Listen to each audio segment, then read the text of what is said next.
नमस्कार दोस्तों, कैसे हो आप सब। मेरे YouTube channel PL sir classes पर एक बार पुनः मैं आप सभी का हार्दिक स्वागत एवं अभिनंदन करता हूं। जल्दी जल्दी सभी जुड़ जाइए और सभी एक बार लिंक शेयर कर दीजिए सभी को। सभी जितने जुड़े हुए हैं एक एक सदस्य 5-5 लोगों को शेयर जरूर करें ताकि सभी को इस क्लास का फायदा मिल सके। बड़ा शानदार मॉडल पेपर मैं आपके लिए लेकर के आया हूं।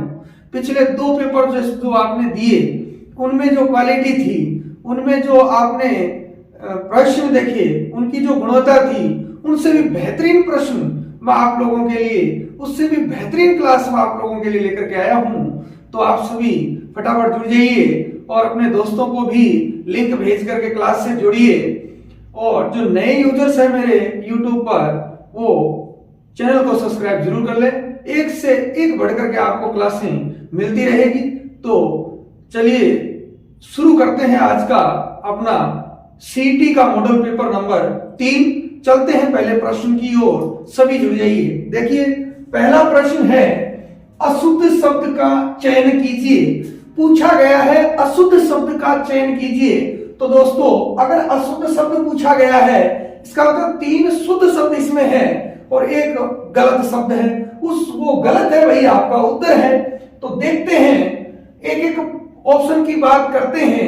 बताइए आपको इसमें से कौन सा उत्तर जो है वो गलत लग रहा है। फिर अपन एक एक ऑप्शन की बात करते हैं। आप अपने उत्तर दीजिए और मैं ऑप्शनों की बात करता हूं। पहला ऑप्शन है, देखिए तदुपरांत। दोस्तों पहला ऑप्शन अपने पास है तदुपरांत। देखिए ये जो है तत्धन उपरांत, तत्धन उपरांत होगा दोस्तों संधि इसकी तय के बाद। जो आप प्रथम वर्ण का नियम पढ़ते हैं, क चट तप के बाद अगर कोई घोष वर्ण आता है तो वो अपने ही तीसरे में बदल जाता है पंचम वर्ण को छोड़कर। तो यहां पर आप देखिए स्वर है, घोष वर्ण है, तय पहला वर्ण है, तो ये अपने तीसरे में जाएगा।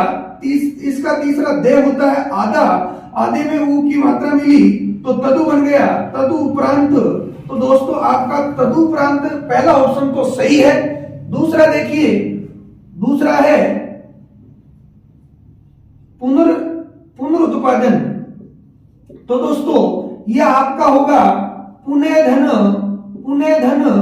उत्पादन, पुनर्धन उत्पादन। यानी यहां विसर्ग के बाद देखो ये विपरीत काम करता है। वैसे तो जैसे अपन ने घोष वर्ण आते हैं, घोष वर्ण यहां पर घोष वर्ण है देखिए, लेकिन कौन से नियम का कि घोष वर्ण आता है प्लस से पहले ए या आ आता है, या ए या आ में से ही है, अ है पुनः तो ओ बनना चाहिए, ओ बनना चाहिए। जैसे देखिए यश है धंधा, यश धंधा घोष वर्ण है, ए आया प्लस से पहले, तो अपना शब्द क्या बनता है, यशोदा बनता है मित्रों। क्या बनता है, यशोदा। लेकिन उस नियम का ये विपरीत है कि अ नहीं बन करके क्या बन रहा है, रे बन जाता है विसर्ग का। और विसर्ग का रे कब बनता है, जब दोस्तों प्लस से पहले ए आ को छोड़ करके होता है ई या उ। जैसे दु है दुर्गति, दुर्गति, नी है धन, नी है धन, या नी है प्लस धन तो निर्धन, तो रे बनता है। तो ये रे वाले नियम का अपवाद कह सकते हो आप इसको। तो ये यहां पर रे बन गया, इसका उ मिलने से इसमें मिल गया उ, पुनरुत्पादन। तो शब्द ये सही है, पुनरुत्पादन। फिर देखें तीसरा, छत्रधन छाया, छत्रधन छाया। देखिए दोस्तों इन्होंने करके दिया है छत्र छाया शब्द। तो इस शब्द की मैं व्याख्या करूं तो आप देखिए प्लस से पहले अगर कोई भी स्वर आता है, प्लस से पहले कोई भी स्वर आता है और उससे मिलने वाला वर्ग अगर 6 है तो 6 का आगमन हो जाता है दोस्तों। तो ये होना चाहिए छत्र छाया, छत्र छाया। जब भी देर का छत्र छाया, तो ये आपका ऑप्शन क्या हो गया दोस्तों, गलत हो गया। तो ये आपका उत्तर निकल के आ जाता है छत्र छाया। देखिए पितृधन छाया, पितृ छाया, परिधन छेद, परिच्छेद, अनुधन छेद, उच्छेद, मातृधन छाया, मातृ छाया, तरुधन छाया, तरु छाया, वृक्ष धन छाया, वृक्ष छाया। ये इस नियम के उदाहरण है, चेक के आगमन का नियम। तो यहाँ च आना चाहिए था दोस्तों, दिया नहीं है तो अशुद्धि है, तो ये गलत हो गया आपका। मुनीश्वर अगला ऑप्शन है, इसको भी चेक कर लेते हैं। मुनीश्वर दे रखा है दोस्तों, तो देखिए मुनि धन ईश्वर, मुनि धन ईश्वर है, बिल्कुल देख संधि का उदाहरण है, ई के बाद ई आता है तो दीर्घ ई हो जाती है, तो ये आपका ऑप्शन सही है। तो 3 ऑप्शन बिल्कुल राइट दे रखे हैं दोस्तों, और ये छत्र छाया च का आगमन होना चाहिए था लेकिन नहीं दिया है, तो आपका ऑप्शन हो जाता है ये, यहां पर स आपका राइट आंसर होगा। दोस्तों देखिए जिन्होंने भी ये स ऑप्शन दिया है वो सभी बधाई के पात्र है, बाकी ने जो यहां और ऑप्शन दिया है तो वो अपने इस ज्ञान को बढ़ाएं और सही ऑप्शन तक पहुंचे। देखिए बात करते हैं अगले प्रश्न की। अगला प्रश्न जो अपना है वो है दूसरा प्रश्न, स्वर वर्गीकरण की दृष्टि से, स्वर वर्गीकरण की दृष्टि से असुमेलित युग्म है। ये स्वरों से संबंधित वर्णमाला का प्रश्न है। 4 ऑप्शन दिए गए हैं, पूछा गया है कि इनमें से असुमेलित यानी समृद्ध स्वर ई होता है, विपरीत स्वर ए होता है, अर्ध समृद्ध स्वर ओ होता है, अर्ध विपरीत स्वर ए होता है। तो आपको बताना है इनमें से कि कौन सा ऑप्शन गलत है। आप अपने उत्तर दीजिए और अपने एक एक ऑप्शन पे मैं आपको लेके चलता हूं। देखिए जो दे रखा है मुख, एक प्रकार आता है मुख रंध्र, मुख रंध्र के आधार पर, मुख रंध्र के आधार पर स्वरों का वर्गीकरण, मुख रंध्र के आधार पर स्वरों का वर्गीकरण दोस्तों दिया गया है, और वो दिया गया है 4 प्रकार होते हैं उसके।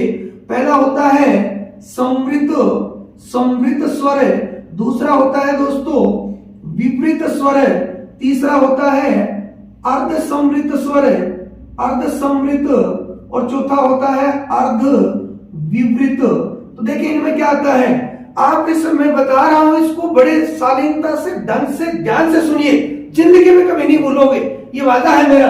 देखिए सबसे पहले इस विपरीत का अर्थ होता है दोस्तों खुला, और इसका अर्थ होता है बंद, इसका अर्थ होता है बंद। तो अर्ध अर्ध लगा है, इसका मतलब आधा खुला आधा बंद, ये आगे के अर्थ हो जाएंगे। आप इसी को पकड़िए, सबसे विपरीत का अर्थ होता है खुला, विपरीत का अर्थ खुला होता है दोस्तों।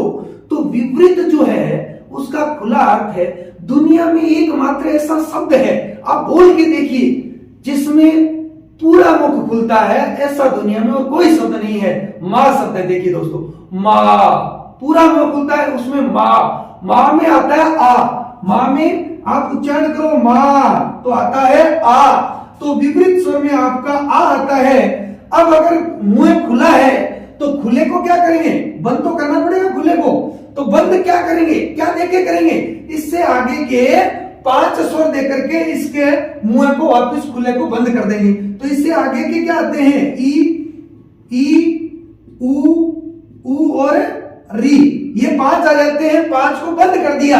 अब देखिए समृद्ध से समृद्ध पे ही चलना है, तो ए के साथ ई मिलती है तो ए बनता है, उ मिलता है तो ओ बनता है। तो ये 2 आपके अर्ध में समृद्ध से ही बनाने हैं अपने को।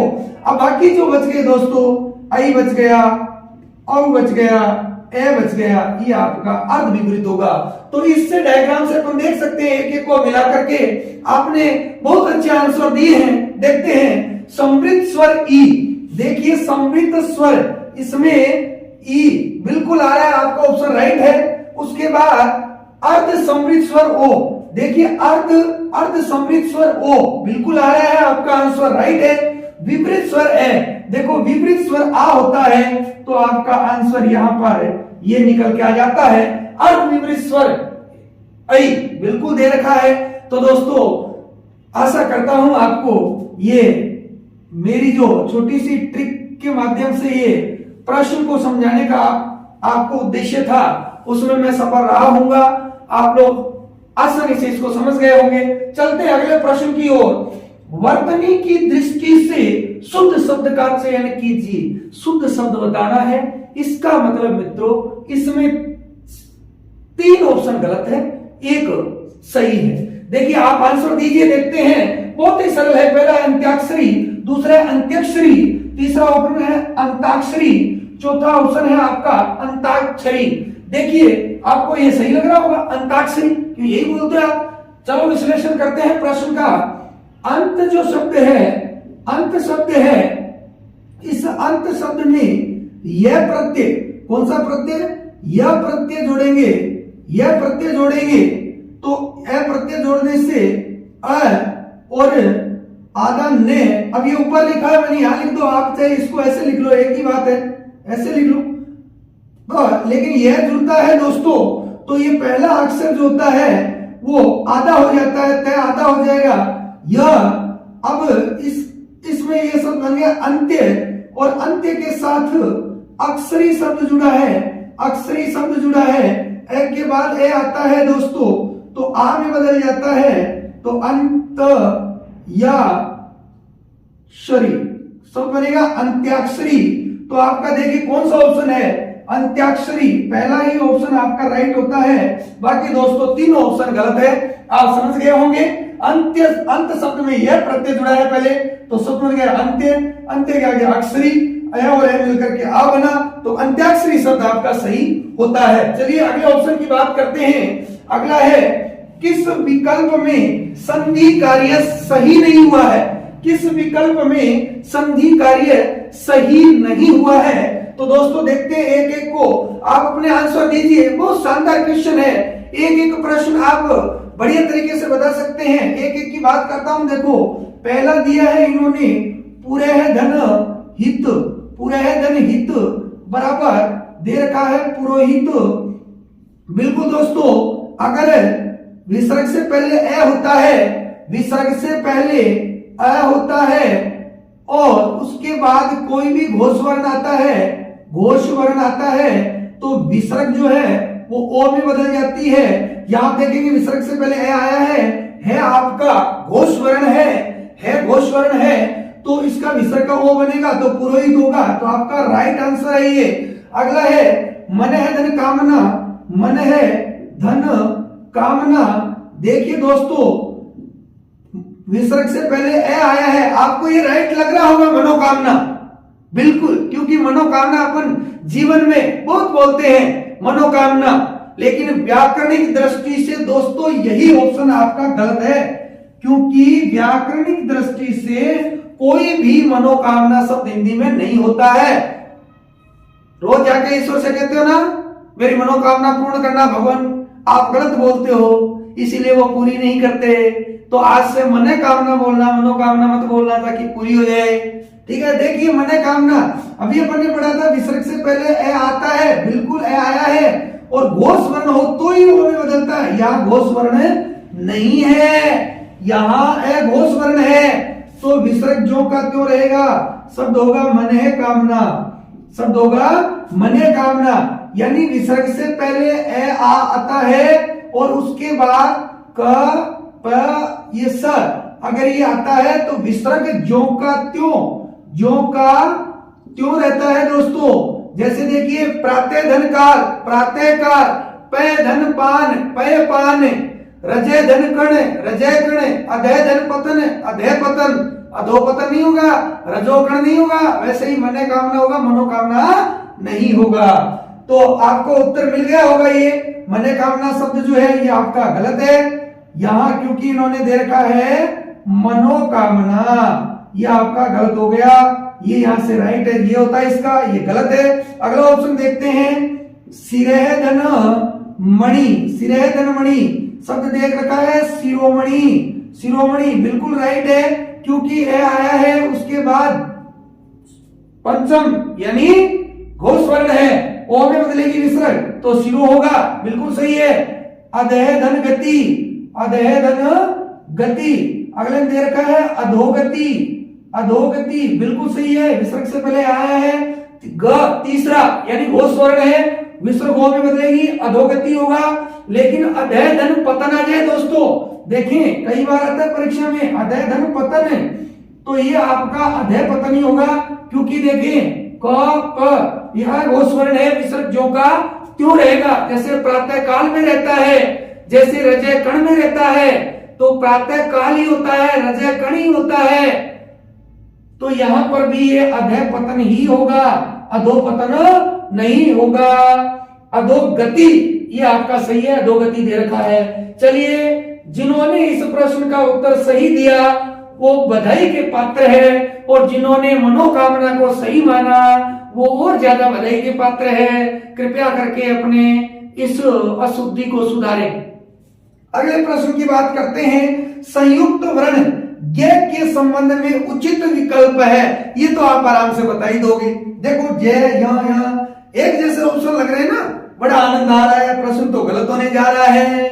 देखिए बीएसटीसी के एग्जाम में यह प्रश्न अनेकों बार पूछा जाता है। प्री बीएसटीसी का एग्जाम होता है, ये प्रश्न अनेकों बार पूछा जाता है। बड़ा शानदार प्रश्न है, तो आप इसमें ध्यान दें। देखिए, जो अपने संयुक्ताक्षर होते हैं, जो संयुक्ताक्षर होते हैं दोस्तों, वो संयुक्ताक्षर एक होता है छ, एक होता है त्र, एक होता है ग, एक होता है स्र। ये जो 4 संयुक्ताक्षर है, इन सभी का निर्माण देखिए आप, पहला क स में अ मिलने से हुआ है, त्र में त और रे में ए मिलने से हुआ है, ग में ज य और ए मिलने से हुआ है, और जो स्र है उसमें स और रे में ए मिलने से हुआ है। ये आप याद रखेंगे दोस्तों, ये अनेकों बार पूछा जाता है। ये जो ऑप्शन है ये आपका राइट है। जिन्होंने दिया है वो बधाई के पात्र है, जो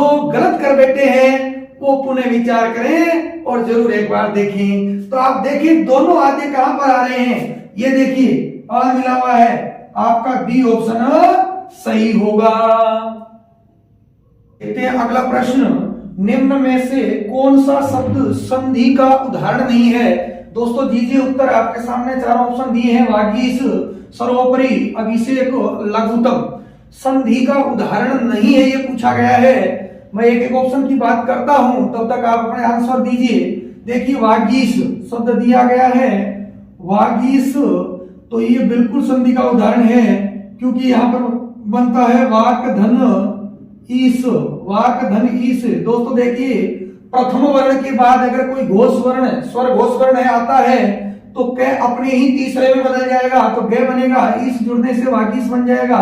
ये संधि का उदाहरण है, व्यंजन संधि का प्रथम वर्ण का नियम है ये। उसके बाद है देखो सर्वोपरि शब्द दिया है अगले ने, सर्वोपरि।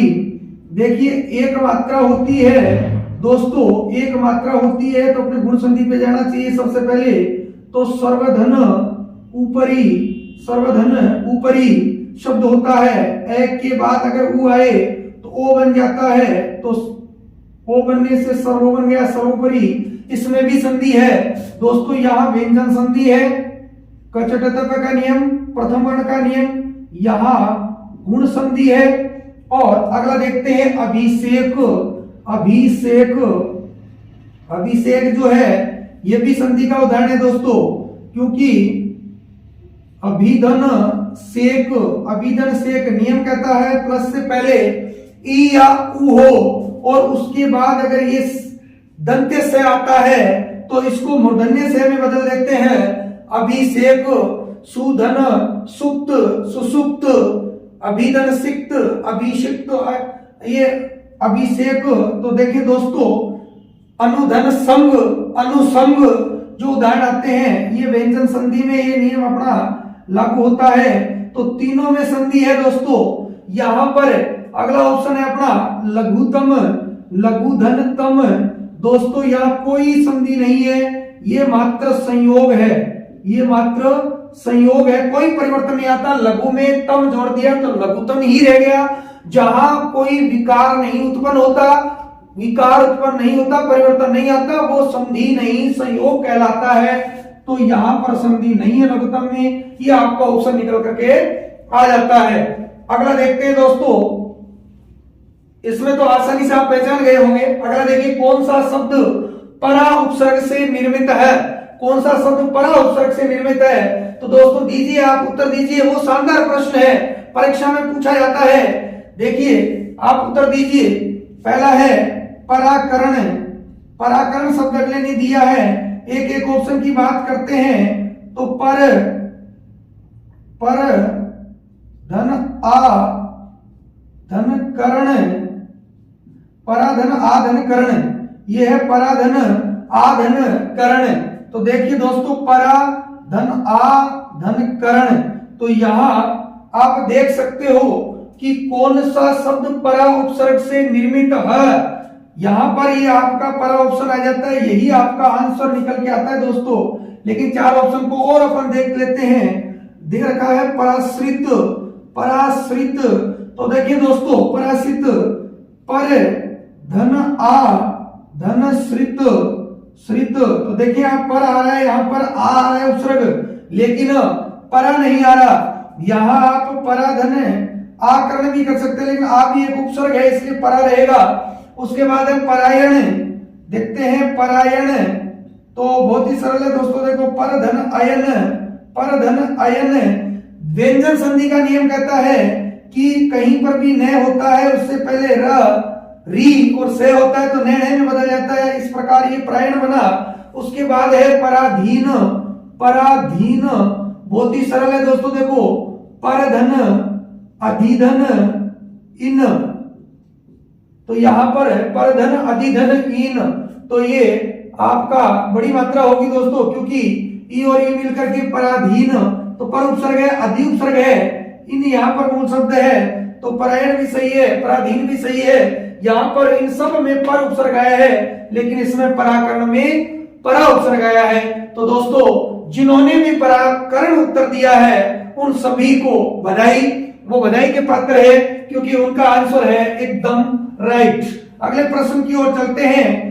अगला प्रश्न अपना है, वो है दोस्तों, पीतांबर समस्त पद में कौन सा समास है? पीतांबर, पीत है अंबर, पीत है अंबर, पीत है अंबर जिसका, पीत है अंबर जिसका। अब देखो, पीत है अंबर जिसका, यहां तक तो कर्मधारय है, लेकिन जैसे जोड़ दिया पीत है अंबर जिसका वह, तो फिर वो बहुव्रीहि चला जाता है।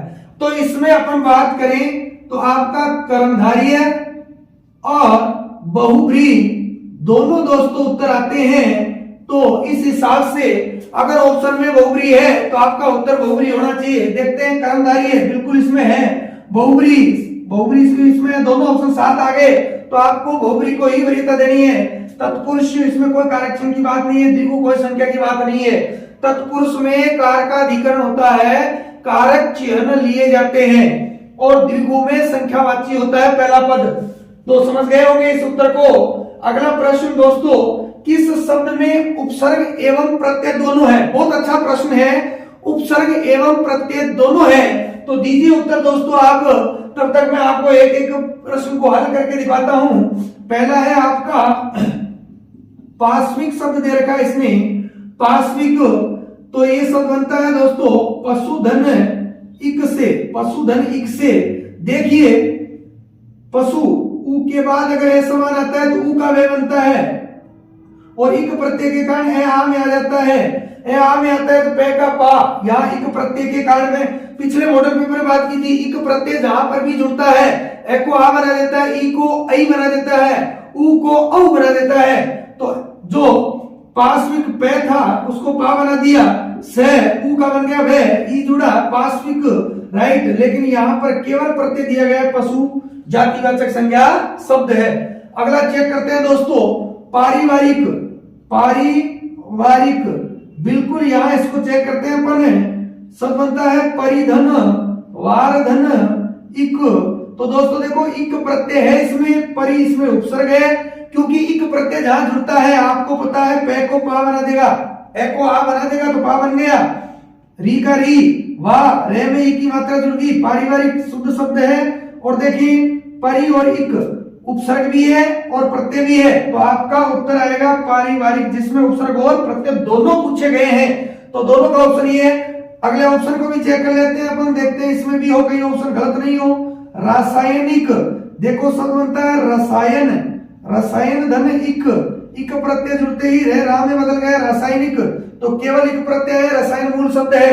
देखें काल्पनिक, काल्पनिक, तो देखेंगे शब्द है कल्पना, कल्पना धन इक, तो दोस्तों इक प्रत्यय है, केवल कल्पना मूल शब्द है, का में बदल जाता है इक जुड़ने से, तो आपका पारिवारिक शब्द बिल्कुल शुद्ध है, जिसमें परि उपसर्ग है और इक प्रत्यय है। दोस्तों जिन्होंने पारिवारिक दिया है उन सभी को बधाई, बाकी अपने नॉलेज को बढ़ाएं। चलिए चलते हैं अगले प्रश्न की ओर। अगला प्रश्न है, इस संसार में रावणों की कमी नहीं है। इस संसार में रावणों की कमी नहीं है। रेखांकित पद में संज्ञा है, जो रावणों रेखांकित है इसमें संज्ञा है व्यक्तिवाचक, जातिवाचक, भाववाचक, विशेषण। देखो रावणों, रावण शब्द से बना है रावणों, क्योंकि रावण शब्द क्या है दोस्तों, ये एक वचन है, ये एक वचन है और ये आपका बहुवचन है रावणों।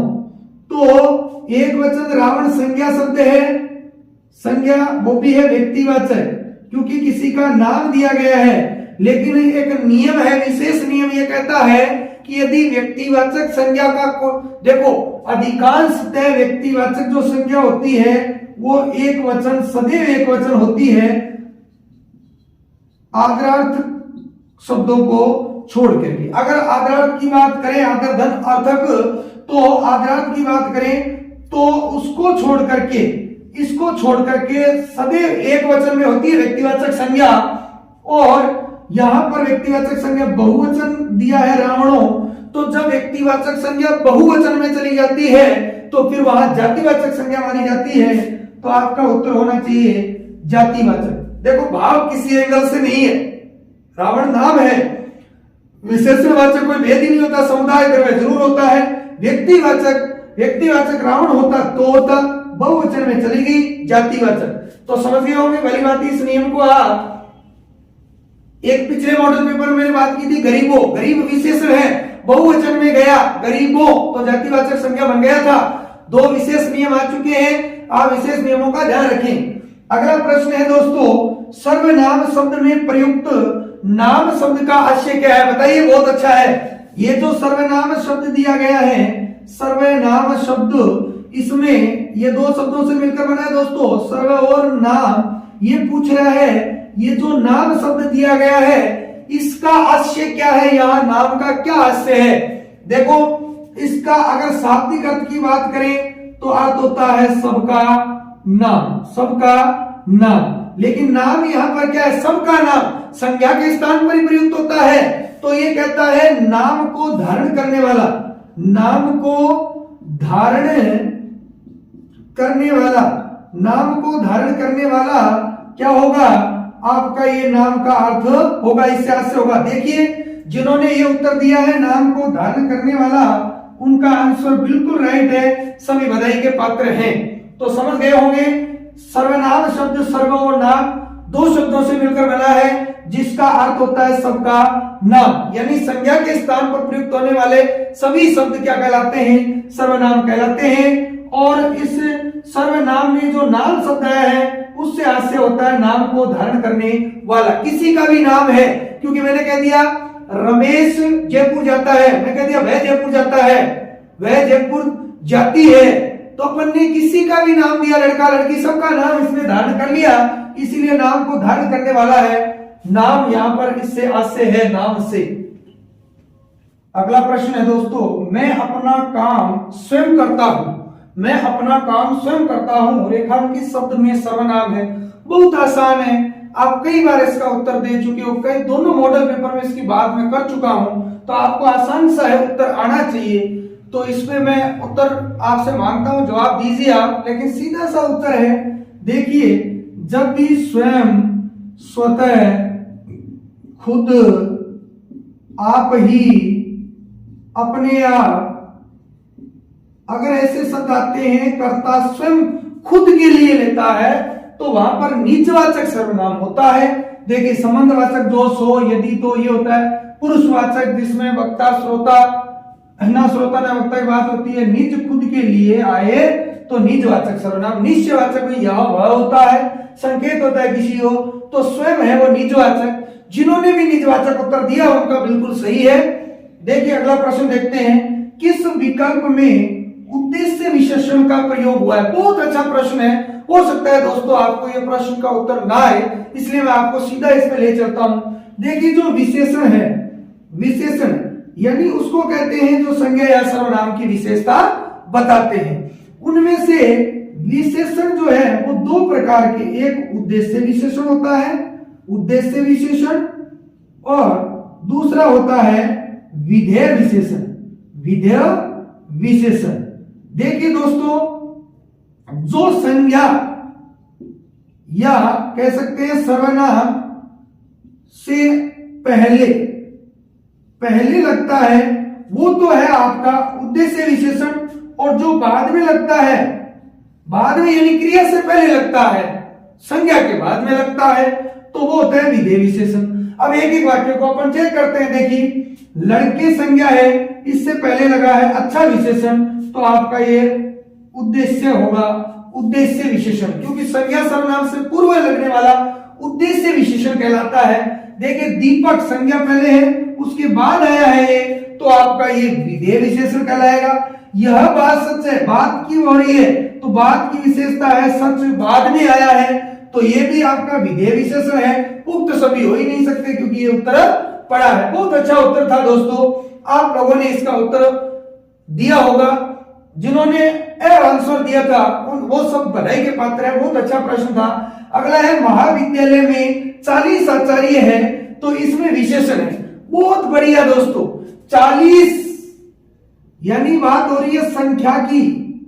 अगर संख्या की बात होती है तो दो ही विशेषणों पर अपन चर्चा करते हैं।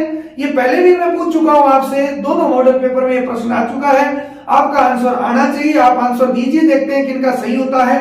देखिए, 40 संख्या से संबंधित बात आती है तो दो जगह होती है, एक संख्यावाचक विशेषण में और दूसरी होती है परिमाणवाचक विशेषण में। लेकिन दोनों में अंतर है दोस्तों। परिमाण जो है वो बात करता है मात्रा की, माप तोल की। माप तोल में इसका मतलब इकाई आएगी किलो, क्विंटल, गज, सेंटीमीटर, किलोमीटर, मीटर, ऐसे। और संख्या में जिनको गिना जा सकता है। तो देखते हैं, महाविद्यालय में 40 आचार्य है। अब आचार्यों को गिना जा सकता है तो संख्यावाचक है, संख्यावाचक विशेषण है आपका कहलाएगा। परिमाणवाचक, नापा तोलने वाली बात ही नहीं है, 40 किलो आचार्य थोड़े है। गुणवाचक या कोई विशेषता की बात ही नहीं की गई है। सार्वनामिक किसी और संकेत हो ही नहीं रहा है, वह कोई बात ही नहीं है, केवल संख्यावाचक है। और संख्यावाचक विशेषण जो तो है दोस्तों, उसको आप देखेंगे, इसके दो भेद होते हैं। एक होता है निश्चित संख्यावाचक, इसको मैं थोड़ा सा आपको विस्तार से बताता हूं, बहुत बढ़िया प्रश्न बन सकता है। ये प्रश्न आ सकता है दोस्तों, ऐसे प्रश्न आते हैं परीक्षा में। तो आप संख्यावाचक की बात करें, संख्यावाचक विशेषण, तो संख्यावाचक विशेषण जो होता है दोस्तों, उसके दो भेद होते हैं। एक होता है निश्चित संख्यावाचक विशेषण, निश्चित, और दूसरा होता है अनिश्चित। तो 40 क्या है, निश्चित संख्या है, तो ये निश्चित संख्यावाचक का विशेषण का उदाहरण है। इसमें निश्चित, अनिश्चित, निश्चित संख्यावाचक विशेषण, अनिश्चित संख्यावाचक विशेषण, निश्चित परिमाणवाचक विशेषण, अनिश्चित परिमाणवाचक विशेषण, ऐसे प्रश्न भी आ सकता था। तो निश्चित संख्यावाचक विशेषण है, 40 संख्या क्या है, फिक्स है, निश्चित है आचार्यों की। ये फिर दोस्तों 4 प्रकार का होता है। गणनावाचक होता है, गणनावाचक, ठीक है, आवृत्तिवाचक, क्रमवाचक, क्रमवाचक, आवृत्तिवाचक, और लास्ट है समुदायवाचक, समुदायवाचक। तो ये निश्चित के भी 4 भेद है दोस्तों। आप देखेंगे इनको कि गणनावाचक 1 2 3 4 5 6 से अनंत तक, प्रथम, द्वितीय, तृतीय, ऐसे क्रम, क्रम पहला, दूसरा, तीसरा, ऐसे। आवृत्ति दोनों, ठीक है, दुगुना, चौगुना, तिगुना, तो आवृत्ति हो रही है ना, दुगुना, 2 2 2, दुगुना 1 1 2, चौगुना 2 2 4, समुदाय चारों, पांचों, ऐसे। तो ये आप समझ गए होंगे प्रश्न। अगला देखते हैं दोस्तों, अगला प्रश्न है, किस वाक्य में सहजातीय क्रिया का प्रयोग हुआ है। बहुत ही बढ़िया प्रश्न है, सहजातीय क्रिया। दोस्तों आप उत्तर दीजिए, देखते हैं कौन सही देता है। सजातीय क्रिया बताया था दोस्तों, जिसमें कर्म और क्रिया, कर्म और क्रिया एक ही धातु की, एक ही एक ही धातु के बने हो वो आपकी सजातीय क्रिया होती है। तो आप आंसर देखिए इसमें, पुलिस ने चोर को बड़ी मार मारी। क्या मारी? मार। तो मार और मारी दोनों एक से ही बने हैं, तो आपका आंसर तो यही निकल के आ जाता है दोस्तों। टहलना स्वास्थ्य के लिए अच्छा है। देखिए टहलना जुड़ा है, यहां पर क्रिया लास्ट में होनी चाहिए, पहले संज्ञार्थक, तो क्रियार्थक संज्ञा नाम यहां पर दे सकते हैं, इसका क्रियार्थक संज्ञा का उदाहरण है ये। अभी हम क्रिया प्रकरण पढ़ रहे हैं, क्या पढ़ रहे हैं? तो ये सहकर्मक का है, देश के लिए मरना श्रेष्ठ है। तो मार में ना लगने से टहल में ना लगा, तो वैसे मार में ना लगने से मारना बन गया, तो ये भी क्रियार्थक का है, क्रियार्थक संज्ञा उदाहरण माने जाते हैं। तो ये आपका सजातीय का उदाहरण हो जाता है। अगला प्रश्न है, किस विकल्प के सभी शब्द अशुद्ध है? बहुत ही बढ़िया प्रश्न है दोस्तों। इसके बारे में मैं क्लास में कई बार चर्चा करता हूं कि देखिए ये थोड़ा सा जटिल भी आपको लग रहा होगा ऑप्शन देख करके, फिर भी आप ऑप्शन दीजिए, उत्तर दीजिए, देखते हैं कौन सा ऑप्शन आपका सही होता है। देखिए मैं साम्यता, सौंदर्यता, धैर्यता अशुद्ध इसी को मानता हूं, पहला ही ऑप्शन मैं गलत करता हूं दोस्तों। क्योंकि देखिए अगर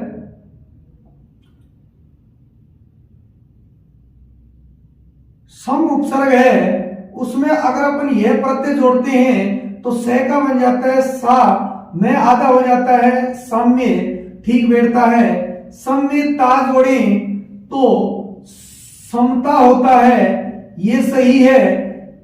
सुंदर शब्द है उसमें अपन अगर ता यह जोड़े तो ऊ का यह जोड़ते ही औ हो जाता है, तो सौंदर्य बन जाता है।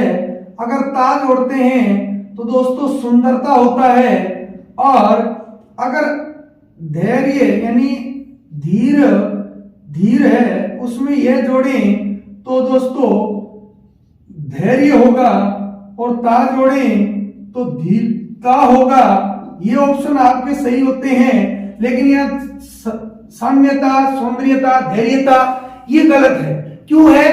क्योंकि एक शब्द के साथ एक से अधिक प्रत्यय प्रयोग में लिए जा सकते हैं, प्रयोग हो सकता है उनका, लेकिन एक ही अर्थ देने वाले जो प्रत्यय है उनका प्रयोग एक साथ कभी नहीं हो सकता। यहां पर यह और ता प्रत्यय दो जो एक ही अर्थ देने वाले हैं, ये भाववाचक संज्ञा का निर्माण करते हैं दोनों ही, इसलिए ये ऑप्शन आपका गलत है, अशुद्ध है। तो आपका राइट आंसर है। देखो समान में ता जोड़ा समानता, उदार में ता जोड़ा उदारता, मधुर में ता जोड़ा मधुरता। महात्मगण, सर्वधन उत्तम, सर्वोत्तम, निय धन प्रभ, निष्प्रभ, दोनों ऑप्शन बिल्कुल राइट है। ये देखो निपुण में यह प्रत्यय जोड़ा तो ई आई में बदल गया, अणे आधा हो गया निपुण्य। उचित में यह जोड़ा तो ऊ का औ बन गया, तय आधा हो गया औचित्य। अधिक में यह जोड़ा तो ए का आ बन गया, तय आधा हो गया अधिक। के तीनों ऑप्शन सही है, तो ये आपका यहाँ पर अशुद्ध ऑप्शन होगा। अगला है निम्नलिखित में से संध्या स्वर का चयन कीजिए। देखिए दोस्तों बिल्कुल सरल से आपको आता है उत्पत्ति के आधार पर। किस आधार पर? उत्पत्ति के आधार पर अगर अपन स्वरों की बात करें तो दो होते हैं, एक होता है मूल स्वर और दूसरा होता है संध्या स्वर। संध्या स्वर तो मूल में चार आते हैं दोस्तों, आपको पता है ए, ई और उ और री, ये बाकी बच गए आ, ई, उ, ए, आई, ओ, औ। ये सातों स्वर आपके संध्या स्वर है, क्योंकि ए मिलकर आ बनता है, ई मिलकर उ बनता है, उ मिलकर ये संधि स्वर यानी दीर्घ गुण और वृद्धि संधि का निर्माण करते हैं। तो यहाँ पर आपका आंसर हो जाएगा उ, क्योंकि ए, ई और री ये आपके क्या है? ये बिल्कुल आपके मूल स्वर है। अगला है दोस्तों बहुत ही सरल आपके लिए, इतनी बार आप इसके उत्तर इतनी बार आप देख चुके हो, अब ये प्रश्न गलत नहीं होना चाहिए आपका। अगला है निम्नलिखित में से सही संधि युक्त शब्द कौन सा है? आंसर दीजिए, आपके देखते हैं कौन से हैं। पहला है इन्होंने दे रखा गति धन अवरोध, गति धन अवरोध। देखिए दोस्तों ई के बाद अगर ये समान स्वर आता है तो तय आधा ई का यह बन जाता है, ये आधा है मिला पूरा, तो गत्य अवरोध होगा। गत्य अवरोध होगा, यहाँ गत्य अवरोध दे रखा है तो ऑप्शन गलत हो गया। अगला दोस्तों अभिधन ईप्सा, अभिधन ईप्सा शब्द होता है, ई और ई मिलकर बड़ी ई दीर्घ कर देती है तो अभीप्सा बनना चाहिए। ये तो ऑप्शन ही सीधा ही गलत है क्योंकि ई के बाद ई छोटी ईप्सा में ही गड़बड़ कर रखी है। गुरु धन उपदेश, देखिए गुरु धन उपदेश दोस्तों यहाँ पर उ जो है अगर उ के बाद उ आए तो दीर्घ होना चाहिए तो ये गुरु उपदेश होगा, जबकि यहाँ गुरु उपदेश दे रखा है, गलत है। तो आपका आंसर निकल के आ जाता है लघु धन उत्तर। देखिए दोस्तों लघु धन उत्तर तो आप देख सकते हैं उ मिलकर के बड़ा हो गया लघुतर। तो आंसर जिन्होंने दे ऑप्शन चयन किया है वो सभी बधाई के पात्र है, उनका आंसर सही है। अगला प्रश्न है किस विकल्प में अप उपसर्ग का प्रयोग नहीं हुआ है, यानी अप उपसर्ग कहां लगा है कहां नहीं लगा है। बिल्कुल बहुत अच्छा प्रश्न है। देखिए पहला शब्द है अपरिग्रह, अपरिग्रह इससे ही पता चल जाता है ए फिर परि फिर ग्रह, पहला टुकड़ा। देखिए अ उपसर्ग है, परि उपसर्ग है हिंदी का और ग्रह यहाँ पर मूल शब्द है। फिर है देखो अपांग, अगला शब्द है अपांग, दीर्घ संधि है दोस्तों अपधन अंग, अपांग अपधन अंग, अपांग जो होता है आंख की कोर, अर्थ होता है इसका आंख की कोर। अगला है दोस्तों अपेक्षा, अपेक्षा में अपधन इक्सा, अपधन इक्सा अर्थ होता है प्रत्याशा या चाहे रखना, प्रत्याशा या चाहे अर्थ होगा अपेक्षा का। अपांग का आंख की कोर होगा। अगला देखिए अपेत, बिल्कुल आपको नया लग रहा हुआ शब्द लेकिन अपधन इत होता है, ए के बाद अ के बाद ई, तो ए के बाद अ आया तो दीर्घ संधि, ए के बाद ई आया, ए के बाद ई आया तो आपकी गुण संधि, गुण स्वर संधि के आधार मान है। अपेत का अर्थ होता है ओझल, ओझल। तो यहाँ पर देखिए अब तीनों जगह पाया लेकिन यहाँ है और परि आया है तो आंसर होगा ए परिग्रह। जिन्होंने ये ऑप्शन दिया है वो सब बधाई के पात्र है। जिनका उत्तर अलग है इनसे तो वो अपने प्रश्न को चेक कीजिए। अगला प्रश्न है हिंदी व्याकरण में प्रत्यय के कितने भेद होते हैं। दोस्तों बहुत सरल प्रश्न है, पूछने की आवश्यकता नहीं है। एक होता है कृदंत प्रत्यय, कृदंत प्रत्यय और एक होता है तदित प्रत्यय, तदित प्रत्यय। कृदंत को कृत प्रत्यय भी कहते हैं। इस प्रकार एक और दो आपके होते हैं तो दो आपका ऑप्शन चयन होना चाहिए। अगला प्रश्न है दोस्तों प्रतिदिन समस्त पद में समास है।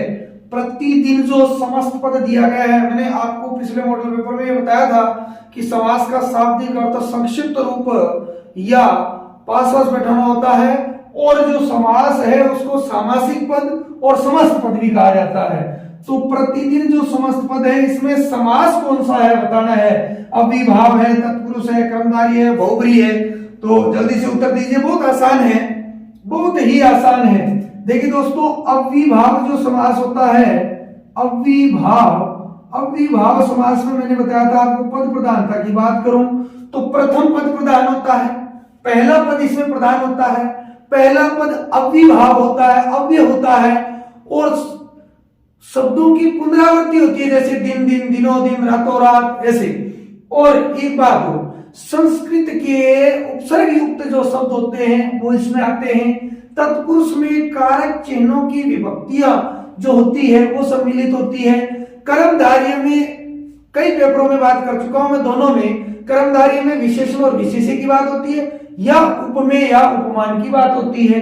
बहुब्रीहि किसी अन्य पद की प्रधानता होती है, कोई तीसरा अर्थ ही देता है जिसमें जिसका, जिसकी, जिसका, वह ये सब लगते हैं। तो देखिए प्रतिदिन में दोस्तों यहां पर दिन के आगे प्रति उपसर्ग जुड़ा है, संस्कृत का उपसर्ग जुड़ा है प्रति की ओर, तो आपका यहीं से उत्तर निकल के आ जाता है अव्ययीभाव। जिन्होंने भी अव्ययीभाव उत्तर दिया है उनका राइट है। अगला है किस विकल्प में कर्ण तत्पुरुष समास का प्रयोग नहीं हुआ है। इसका मतलब 3 वाक्य में हुआ है, एक में नहीं हुआ है। देखते हैं हस्तलिखित।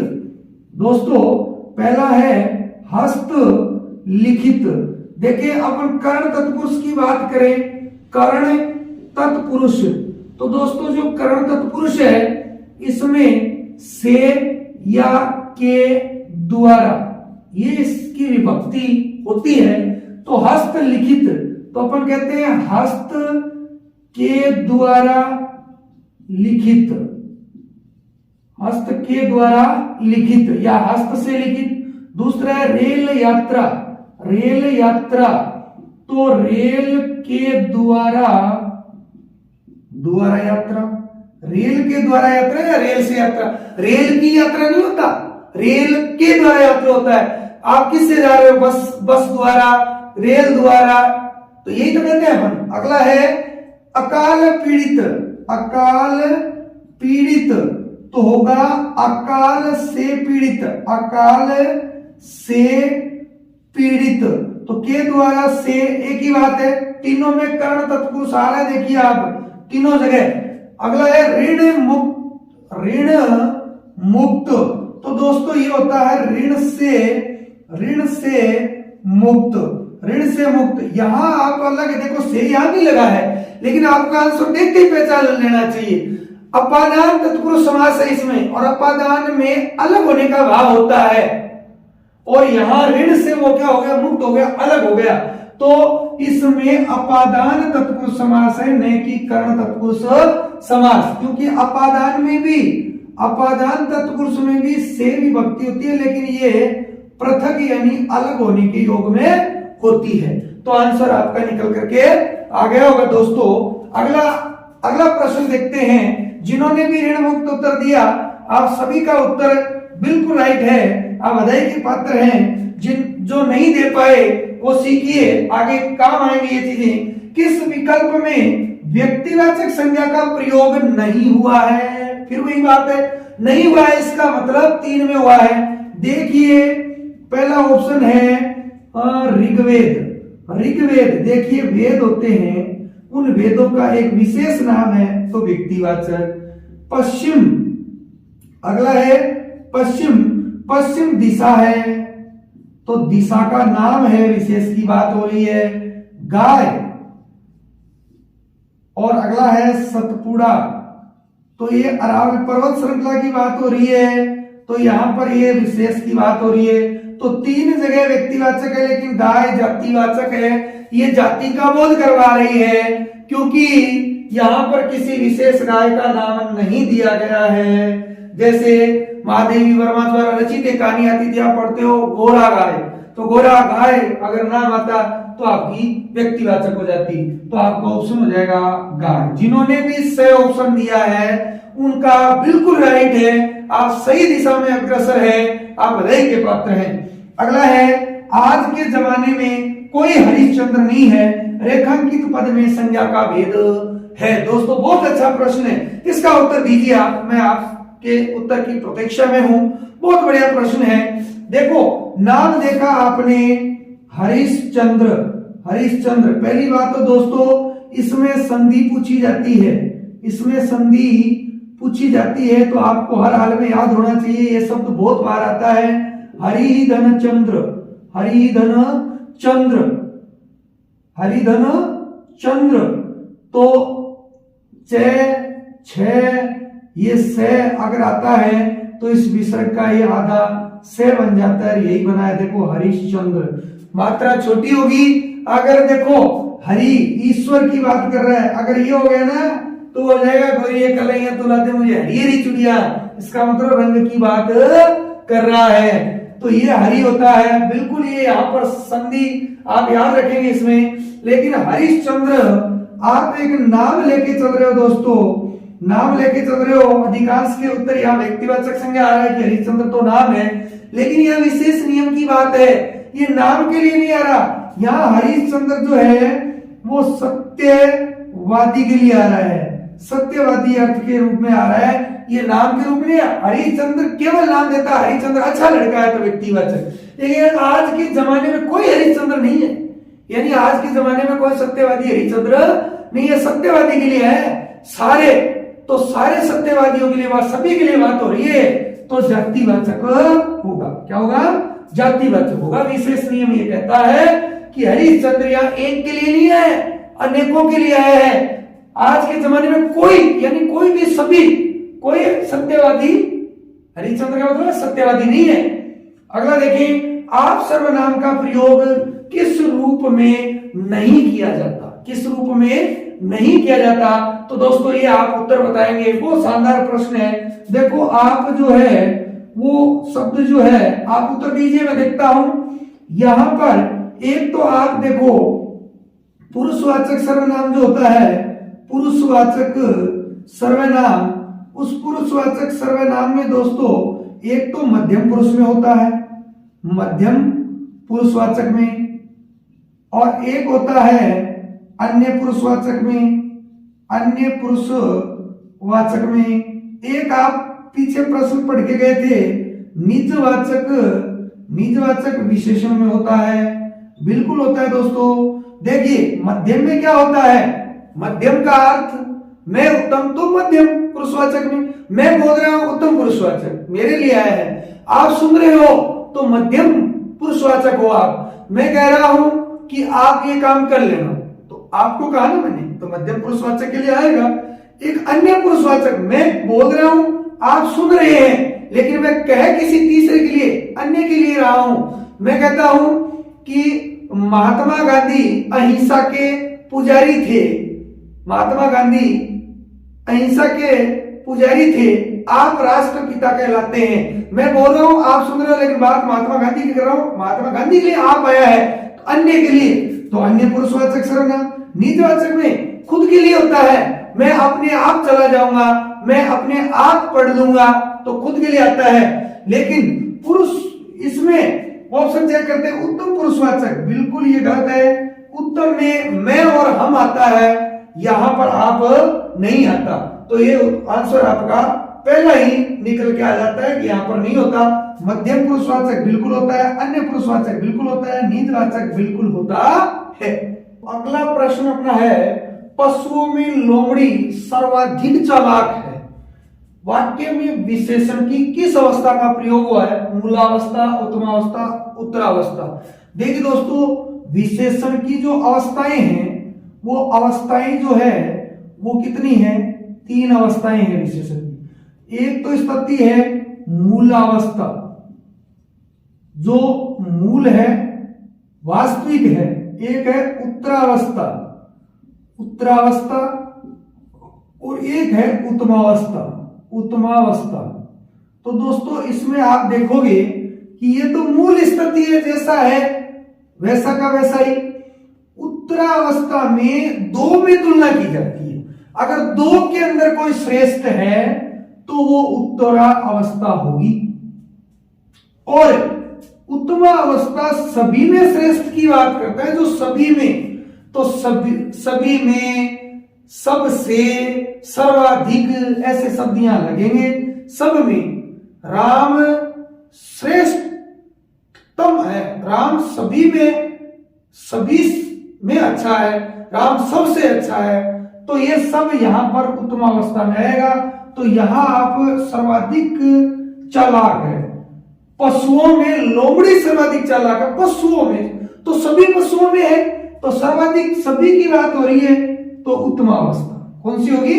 उत्तमावस्था। नहीं तो कौन सी? 2 में होती तो उत्तरावस्था। और चालाक जो शब्द है वो मूल है, लेकिन सर्वाधिक लगते ही उत्तमावस्था हो गया सभी में। हथियाना में कौन सी क्रिया है? बताइए आप, बहुत अच्छा प्रश्न है, उत्तर दीजिए, देखते हैं किनका सही आता है। हथियाना में कौन सी क्रिया है? दोस्तों हथियाना जो है वो हाथ, हाथ जो संज्ञा शब्द है, संज्ञा शब्द, इससे बना है। अब आपको मैंने बताया था, धातुओं के पीछे ना जुड़ने से पढ़ना, लिखना, दौड़ना, भागना तो कृदंत क्रिया कहलाती है। लेकिन जब धातुओं के न होकर शब्दों के पीछे संज्ञा का शब्द हो सकता है, सर्वनाम का हो सकता है, विशेषण का हो सकता है, अगर इन शब्दों के पीछे ना लगने से अगर कोई क्रिया बनती है, क्रिया शब्द का निर्माण होता है, तो वो नाम धातु क्रियापद कहलाता है। और हाथ शब्द जो संज्ञा शब्द है, इससे शब्द बना है हथियाना, तो आपकी क्रिया कौन सी कहलाएगी? नाम धातु क्रिया होगी, प्रेरणार्थक हो नहीं सकती, क्योंकि प्रेरणार्थक में तो होता है ये भाव आना चाहिए उस शब्द से कि वो दूसरों से कार्य करवाने की बात करे। संयुक्त जिसमें भिन्न भिन्न अर्थ वाली 2 से अधिक क्रियाएं हो। अनुकरणात्मक क्रिया ये है ही नहीं, स्पष्ट दिख रहा है। तो आपका उत्तर हो गया नाम धातु। जिसने नाम धातु दिया है वो बधाई के पात्र है सारे। अगला प्रश्न देखिए, निम्न में से किस विकल्प में अव्यय का भेद नहीं है? वेरी गुड, बहुत अच्छा प्रश्न है। अव्यय या इसे कह सकते हैं अविकारी। अविकारी दोस्तों, अविकारी या अव्यय के कितने भेद? 4 भेद थे। कौन सा था? क्रिया विशेषण, क्रिया विशेषण, समुच्चय बोधक, अगला है संबंध बोधक, और संबंध बोधक के बाद आता है विस्मयादि बोधक। विस्मयादि बोधक। तो आप देख सकते हो कि इन चारों के अलावा कोई भेद है तो वो आपका उत्तर हो जाएगा। ये पूछा है कि निम्न में से किस विकल्प में अव्यय का भेद नहीं है? देखिए, क्रिया विशेषण बिल्कुल है, संबंध बोधक बिल्कुल है, समुच्चय बोधक बिल्कुल है, लेकिन विसर्ग बोधक है ही नहीं, भेद ही नहीं है। विस्मयादि बोधक भेद होता है, तो आपका उत्तर ये हो गया। ये तो बिल्कुल सरल सा प्रश्न था, सामान्य सा, आपको नाम याद होनी चाहिए। नेक्स्ट प्रश्न देखते हैं, किस वाक्य में स्थानवाचक क्रिया विशेषण है? बहुत अच्छा प्रश्न है। देखिए, जो ये क्रिया विशेषण है इसके भी फिर 4 भेद होते हैं। पहला है कालवाचक, दूसरा है स्थानवाचक, और परिमाणवाचक, और चौथा है रीतिवाचक। रीतिवाचक देखिए, जहां पर कब का प्रश्न हो कालवाचक, जहां पर कहां का प्रश्न हो स्थानवाचक, जहां पर कितना या कितने का प्रश्न हो परिमाणवाचक, जहां पर कैसे का प्रश्न लगे रीतिवाचक। तो देखते हैं किस वाक्य में स्थानवाचक क्रिया विशेषण है। तो कहां का प्रश्न कीजिए, क्रिया से जो उत्तर निकल के आता है वह स्थानवाचक क्रिया विशेषण होगा। बहुत सरल है, उत्तर निकालिए। वह धीरे धीरे चलता है। तो चलने की विशेषता धीरे धीरे कैसे चलता है? धीरे धीरे तो रीतिवाचक क्रिया विशेषण का उदाहरण है। गुरुजी बहुत कम बोलते हैं, तो बोलना कितना बोलते हैं? कम बोलते हैं, अधिक बोलते हैं, ज्यादा बोलते हैं, तो कितना मतलब परिमाणवाचक। अगला है मोहन अभी आया है। कब आया है? अभी आया है। कब यानी कालवाचक है। लेकिन आप यहां बैठिए, तो प्रश्न कीजिए कहां बैठिए? यहां बैठिए, स्थान की बात हो रही है। आपका उत्तर हो जाएगा दे। अगर ये उत्तर दे किसी ने दिया है तो वो सब बधाई के पात्र है। बाकी अगर अलग ढूंढ के आए हो तो थोड़ा सा इस पे ध्यान दीजिए, इस प्रश्न को सीखिए। क्योंकि दोस्तों मैं एक एक प्रश्न को खोल के बता रहा हूं। अगर आप प्रश्न मेरे हिसाब से उत्तर निकालना सीधे, किसी एग्जाम में आप नहीं अटकोगे। बहुत बढ़िया अपनी प्रश्नोत्तरी ये मॉडल पेपर 3 चल रहा है। आप बड़ी रुचि के साथ इसमें भाग ले रहे हैं, बड़ा अच्छा लग रहा है। आप अपने दोस्तों को भी प्रेरित कीजिए, ज्यादा से ज्यादा इस क्लास को आप शेयर कीजिए। नए जो सीटी और रीट की में भी यही सिलेबस है, जो ये सारा पेपर है रीट में भी काम आएगा। रीट विद्यार्थियों को जोड़िए, सबको लाइए आप। राजा सेवक को कंबल देता है। वाक्य सुनिए, राजा सेवक को कंबल देता है। तो को कारक चिन्ह लगाए। पहले देखिए, को कारक चिन्ह कर्म कारक का होता है। वैसे तो किसका होता है? कर्म कारक का होता है। कर्ता ने कर्म को का होता है। लेकिन यहां देखते हैं कौन सी स्थिति है। राजा सेवक को कंबल देता है। वाक्य में रेखांकित पद में कौन सा कारक है? किसमें? सेवक में कौन सा? तो देखिए, संबंध कारक हो नहीं सकता, संबंध है ही नहीं है। संप्रदान कर्ता कारक, कर्म कारक, कर्म दे रखा है लेकिन कर्म होगा नहीं। दोस्तों ध्यान रखें, यहां संप्रदान होगा। को जरूर है कारक इसका, लेकिन संप्रदान होगा। क्यों? क्योंकि दान यानी देना, देना क्रिया अगर आती है तो देखिए कर्ता का चिन्ह ने होता है। कर्ता ने, आप समझिए यहां पर कर्ता ने कर्म को करने से या के द्वारा संप्रदान के लिए। तो अपन यहां तक की बात करेंगे। देखो अपादान से अलग संबंध का की अधिकरण में पेपर संप्रदान का चिन्ह क्या होना चाहिए? के लिए। वास्तव में तो के लिए होता है, लेकिन जब दान की बात आती है, किसकी बात आती है?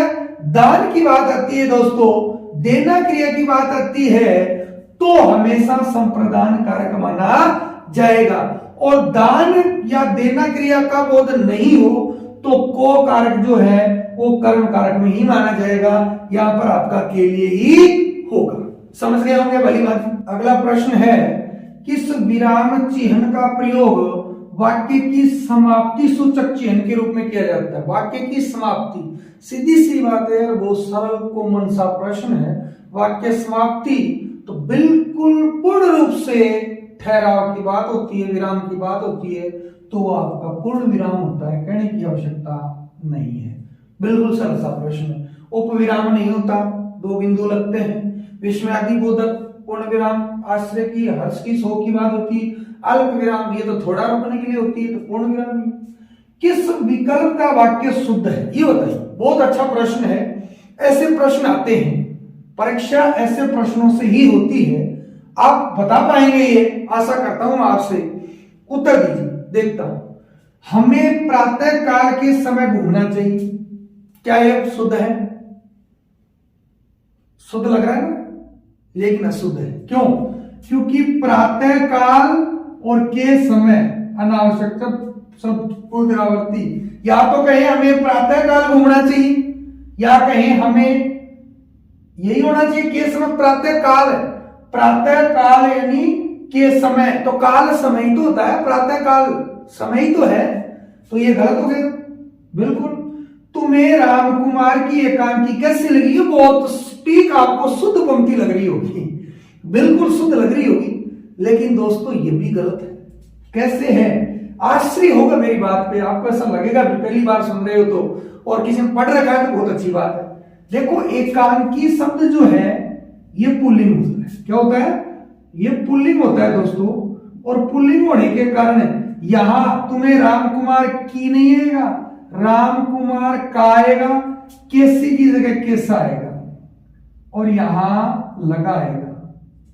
तुम्हें राम कुमार का एकांकी कैसा लगा? क्योंकि एकांकी हिंदी में पुल्लिंग शब्द है, तो ये अशुद्धि है। लेकिन पढ़ने में देखो ये सेट भी नहीं हो रहा। एकांकी कैसी लगी? यही बढ़िया लग रहा है, लेकिन गलत है। अगला देखिए, गर्मी में पसीने की संख्या बढ़ जाती है। संख्या बढ़ जाती है, पसीने की बूंदे गिनती हो गए 1 2 3 4 5 नहीं, संख्या शब्द गलत है, संख्या की जगह आएगा मात्रा। क्या आएगा? मात्रा। गर्मी में पसीने की मात्रा बढ़ जाती है। भाषा में धीरे धीरे शब्दों का लोप हो जाता है। ये आपका आंसर है दोस्तों, बिल्कुल ये आंसर है, तीनों गलत है। किस आधार पर आपको बता दिए। अब ये उत्तर किस किस का सही है, ईमानदारी से बताओ। ये जो सही दिया मैं आपको 100% अंक देता हूं कि वास्तव में आपने मेहनत की है, नहीं तो थोड़ी मेहनत कीजिए। वक्त दो तो यहां दो में बस हो गया ज्यादा।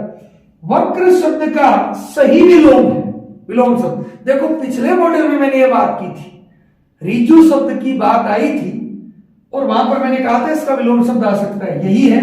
वक्र का विलोम शब्द होता है रिजु। ये पिछले पेपर में बता चुका हूं, तो आंसर फटाफट आना चाहिए था आपका, नहीं आया है तो आगे ध्यान रखिए। दादुर भेक सालुर, दादुर भेक सालुर आदि किसके पर्यायवाची? पर्याय है, किसकी पर्यायवाची? उत्तर दीजिए फटाफट। ये बंदर के हैं, मेंढक के हैं, हाथी के हैं, सिंह के हैं, किसके हैं दोस्तों? जल्दी से उत्तर आना चाहिए इतना। ये तो बहुत कॉमन प्रश्न है। देखिए मेंढक के, ये गीत में आता है ना, इससे पहचान लेते हैं।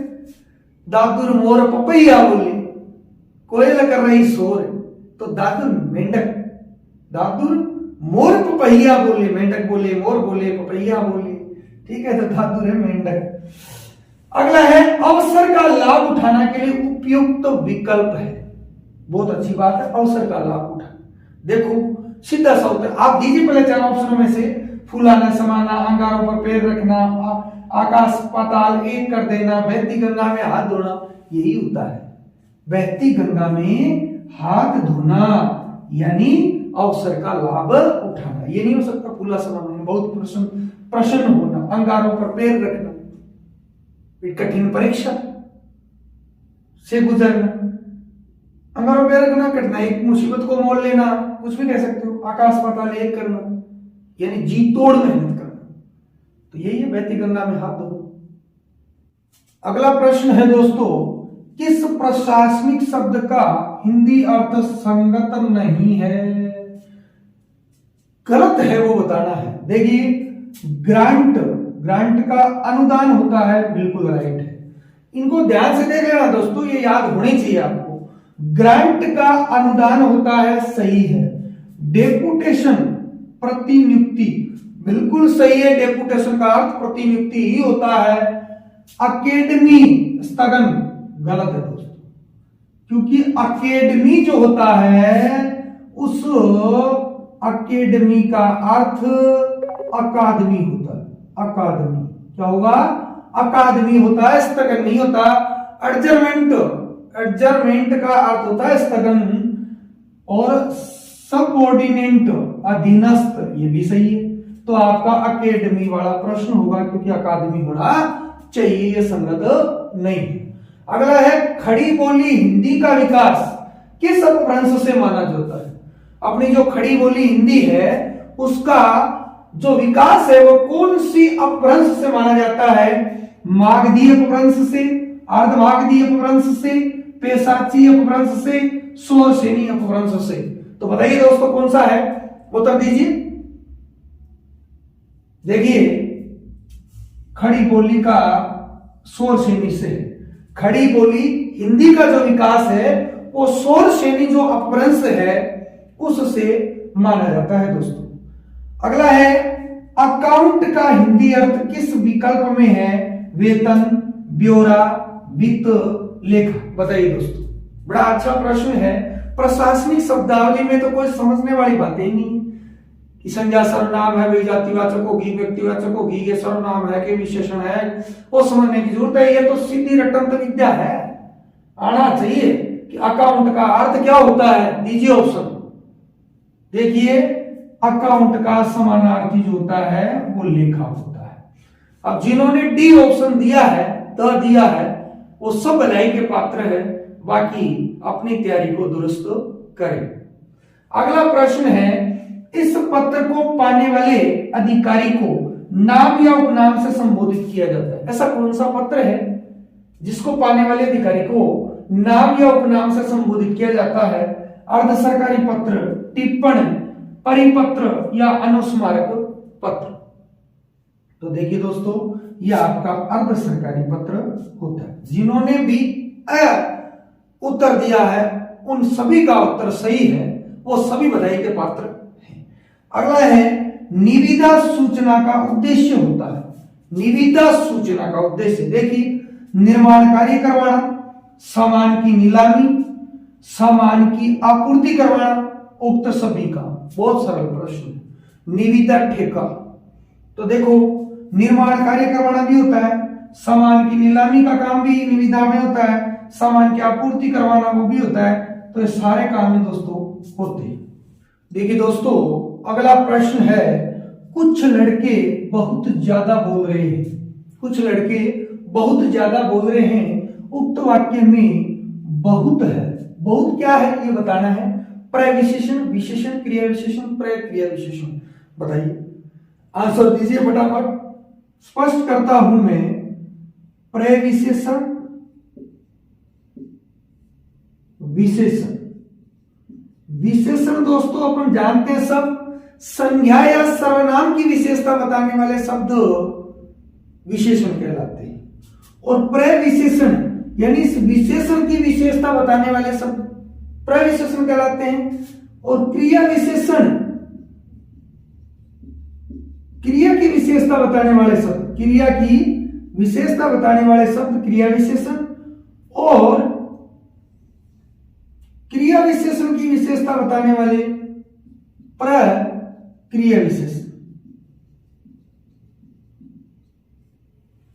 देखो, वह या मैं कहूं राम बहुत सुंदर बालक है। तो यह राम की विशेषता है कि वो सुंदर है, तो ये विशेषण है। लेकिन सुंदर में भी कैसा है, बहुत सुंदर है, तो ये पर्याय विशेषण है। ऐसे ही यहां पर है कुछ लड़के बहुत ज्यादा बोल रहे हैं, तो बोलने वाली क्रिया है बोल रहे हैं, कितना ज्यादा। बोलने की क्रिया विशेषण, क्रिया विशेषण क्या कहलाता है, क्रिया की विशेषता बताने वाला शब्द तो ज्यादा। तो यहां पर ज्यादा, यहां पर क्रिया विशेषण है, कौन सा, परिमाणवाचक, कितना ज्यादा। लेकिन ज्यादा की विशेषता, ज्यादा में भी वो कितना बोल रहे हैं, बहुत, तो ये क्रिया विशेषण है। क्रिया विशेषण से पहले आ रहा है तो प्रक्रिया विशेषण, आपका उत्तर होगा प्रक्रिया विशेषण। जिन्होंने ये उत्तर दिया है उनका बिल्कुल राइट है। बाकी शायद तक पहुंच नहीं पाए, आप इस आंसर तक बहुत कम पहुंच पाए होंगे। देखिएगा, कारक के संबंध में कौन सा युग्म सही नहीं है, गलत है, वो बताना है। 3 सही नहीं है वो बताना है, 3 सही होंगे। फिर देखो, पेड़ से पत्ता गिरा, कर्ण कारक, गलत बात।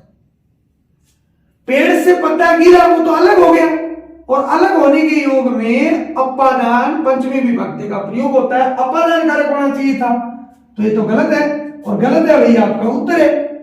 नीचे चेक करते हैं, ओ लड़के धीरे चल, संबोधन, ओ अरे अजी, सब संबोधन है, सही है ये तो एकदम। छत पर चले जाओ, अधिकरण में पे पर, तो पर अधिकरण सही है। छात्र अध्यापक से शिक्षा लेते हैं, से यहां पर अपादान कारक, तो अपादान तो अलग होने के योग में होता है, तो क्या यह पंक्ति सही है, बिल्कुल सही है, क्योंकि जहां शिक्षा की बात होती है वहां अपादान कारक होता है। शिक्षा देने के योग में अपादान कारक विभक्ति का प्रयोग किया जाता है, तो ये भी सही है। आपका आंसर यहां ये रोम था, रोम था, वही आपका आंसर था। अगला है, शब्दों का संक्षिप्त रूप लिखने के लिए खालिस्तान चिन्ह का प्रयोग किया जाता है, तो रिक्त स्थान पर उचित विराम चिन्ह कौन सा है, लाघव चिन्ह, अवतरण चिन्ह, अनुवृत्ति चिन्ह या समानता सूचक चिन्ह। तो इनमें से कौन सा विराम चिन्ह है, जटिल लग रहा है,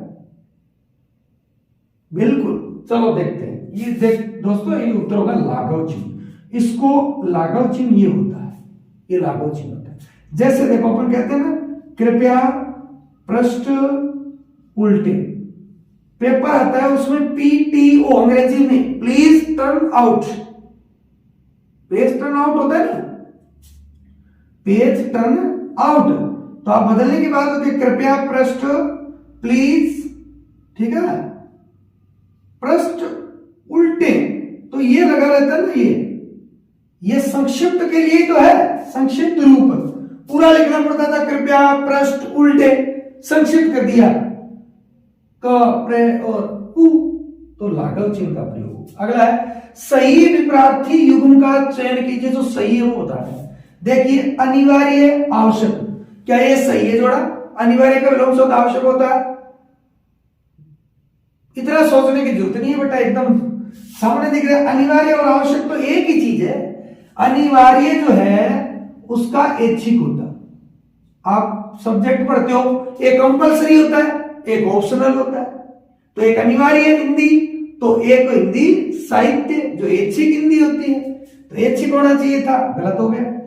अगला है, संधि का समास, ये आपको सही लग रहा होगा, नहीं जी, संधि का विग्रह होता है, संधि का क्या होता है, विग्रह होता है, तो ये भी गलत हो गया। और समास दे रखा है, समास का बेटा व्यास होता है, समास का विलोम शब्द क्या होता है, व्यास। संधि का विग्रह होता है, समास का व्यास होता है, तो ये गलत हो गया। जटिल कुटिल, क्या ये सही है, सही लग रहा होगा।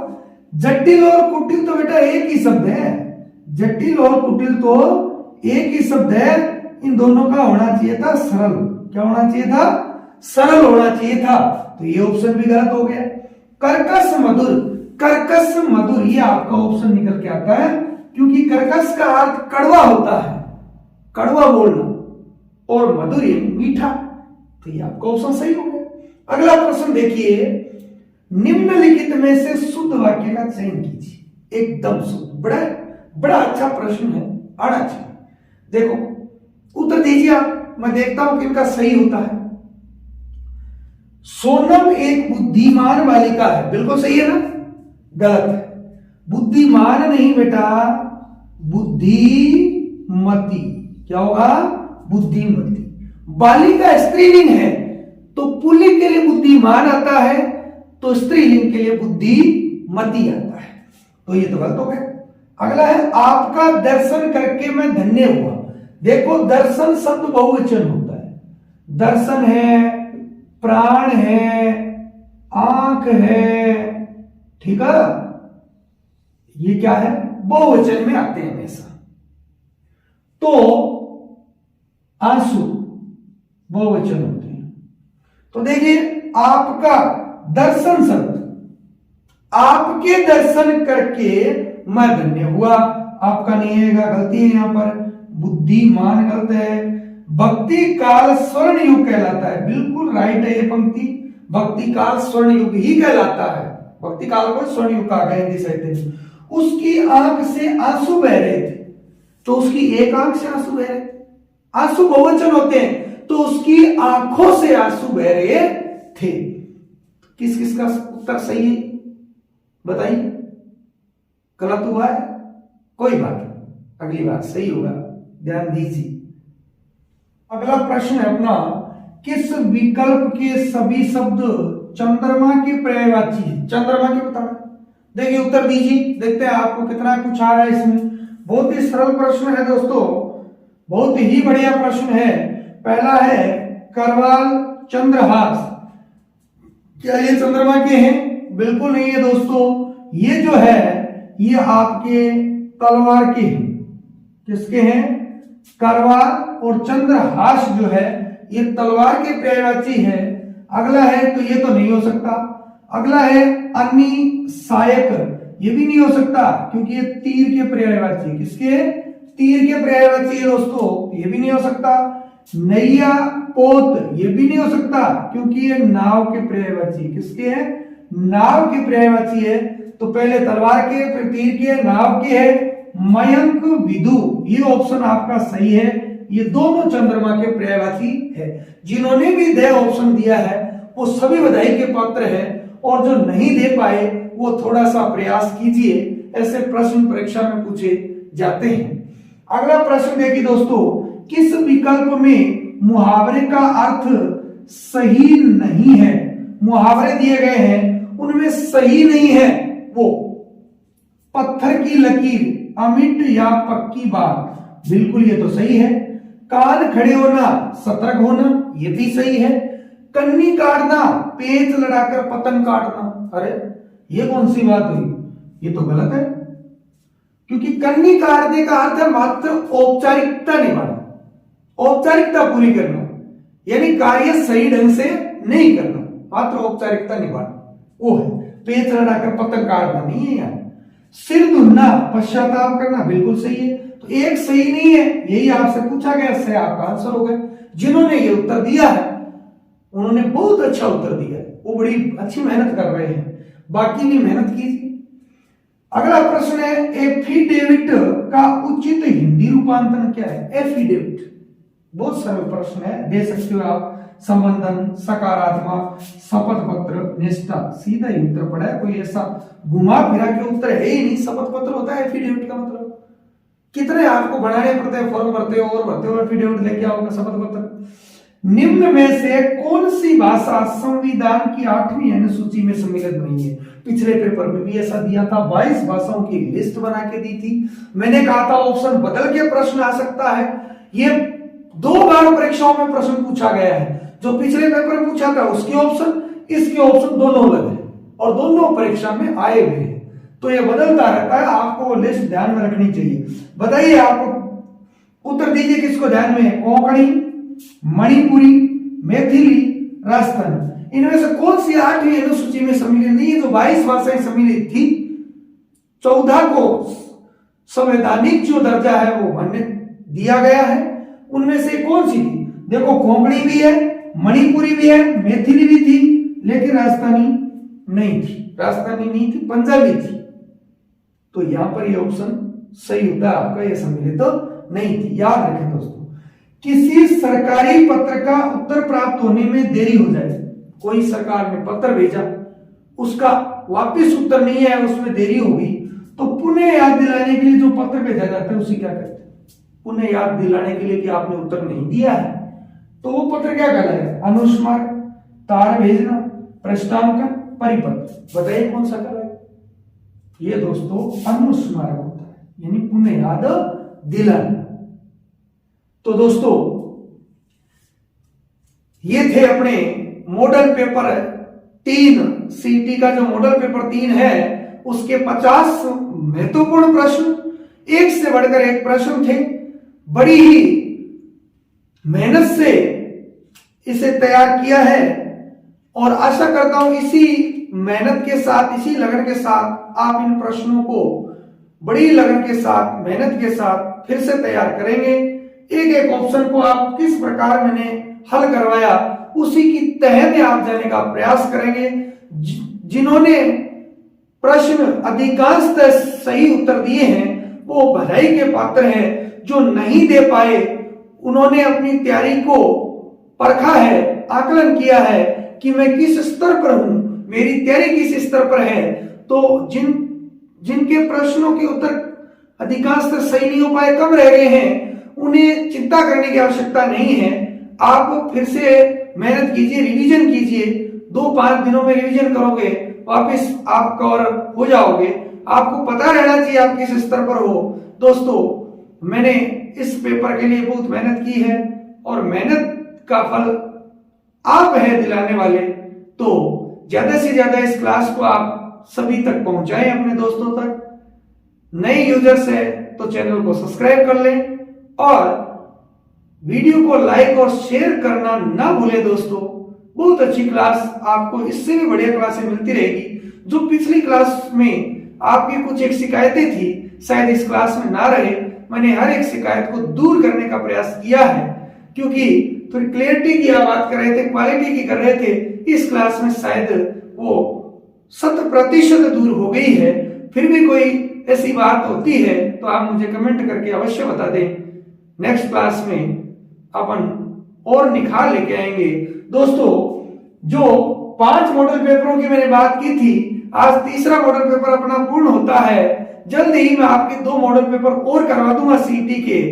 लेकिन दोस्तों बहुत सारे बच्चे ऐसे भी अपने साथ जुड़े हुए जो ये कहते हैं कि ये तो सीटी का है। अरे सीटी कुछ नहीं है बेटा, ये सीटी का एग्जाम पहले हो रहा है तो सीटी नाम से मैं करवा रहा हूं। बाकी REET, LDC, second grade, first grade, जहां भी हिंदी में हिंदी सब्जेक्ट लग रहा है उनमें ये संधि, समास, उपसर्ग, प्रत्यय, आपके शब्द शुद्धि, वाक्य शुद्धि, पत्र, पारिभाषिक शब्दावली, मुहावरे, लोकोक्ति, ये सब लगते हैं। और ये एक से बढ़कर एक प्रश्न सभी परीक्षाओं में काम आने वाले हैं। तो आप केवल सीटी सोच के क्लास ये नहीं हो कि अपन सीटी के क्यों ले, सबके काम आनी, आप सभी लीजिए। आशा करता हूं आपको क्लास बहुत पसंद आई होगी। फिर मिलेंगे एक नए मॉडल पेपर के साथ। तब तक के लिए आपसे लेता हूं विदा। राम राम।